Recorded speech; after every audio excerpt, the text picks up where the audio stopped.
President Biden immediately tweeted, "Enough. I urge Republican lawmakers in Congress to fulfill their duty to protect the American people, work with us to pass common sense gun reforms. This is the very least we owe every American who will now bear the scars, physical and mental, of this latest attack in Maine." I wish he would be a little bit more specific, like in terms of these like high-powered magazine rifles. That would be great. But the biggest news, I think, in all of this, everything feels sort of rehearsed, the same. But the biggest news is actually a representative named Jared Golden, who is from the town in which this shooting took place, from Lewiston, Maine, who previously voted against, an assault weapons ban in Congress. And now that representative is changing his tune. Take a listen to what he's saying now. I have opposed efforts to ban deadly weapons of war like the assault rifle used to carry out this crime. The time has now come for me to take responsibility for this failure, which is why I now call on the United States Congress to ban assault rifles like the one used by the sick perpetrator of this mass killing in my hometown of Lewiston, Maine. For the good of my community, I will work with any colleague to get this done in the time that I have left in Congress. To the people of Lewiston, my constituents throughout the 2nd District, to the families who lost loved ones, and to those who have been harmed, I ask for forgiveness and support as I seek to put an end to these terrible shootings.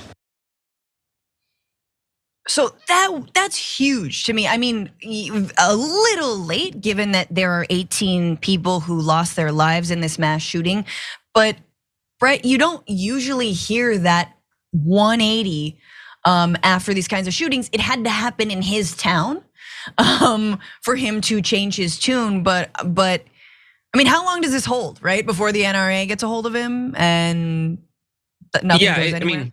Yeah, the NRA gets a hold of folks, and then the representative gets to get away with it as long as there's not an activity like this or an incident like this in their town. That's just kind of how it works. And this guy's going to get a pass. They get hall passes in Congress all the time and in state houses all the time to be like, yeah, we know you had a big mass shooting in your neighborhood, so I know that you're still on our side or not. The other thing is, like, in these situations, there's like that, when you say rehearse, everybody says like, oh, it took you to have a daughter to understand women's issues. Right. But like, we had an assault weapons ban. We had one. It was banned. The folks who are arguing against an assault weapons ban are arguing against it like if we had one, the entire nation would disintegrate and we'd get invaded by, like, I don't know, Mexico and Iran at the same time. But we had one and we weren't invaded. And I also can prove to you that it worked better than what we have now, because we have more we have more mass shootings on a higher scale with more deaths than we did when we had an assault weapons ban. And I feel like I'm taking crazy pills, but that's just a fact.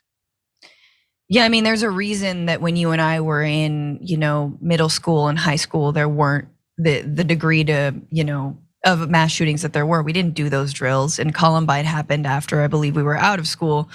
But it is interesting. I mean, like, for the legacy that I think she squandered, Dianne Feinstein's, one of her major pieces of her legacy was passing that assault weapons ban. And that came on the back of 34 children being shot in Stockton in 1989 at a school. So again, there's good reason for this, and you're totally right. We were just as militaristic in the 90s and early aughts. America defended itself. Everything was fine. This is obviously just, another addition to a number of mass shootings. We showed this graphic yesterday, gun violence since 2013.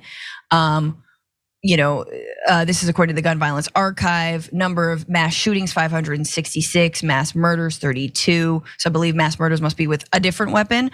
An overall look at guns in America. How many mass killings are there in the US? High profile public shootings are only a portion of the nation's mass killings since 2006.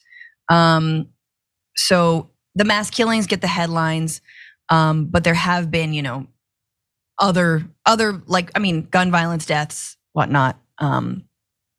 and on and on and on. Most mass killings, however, are committed using handguns, which is interesting because a lot of gun rights folks will bring that up whenever you talk about like the AR-15, right, and whatnot. It's like, you know, a lot of handguns are also used in this. I think it is across the board, but the scale, like the amount that we're seeing, the amount of lives that can be taken in one moment, in one instant, 8 lives in 10 seconds or whatever it is, that is only because of these high-powered weapons.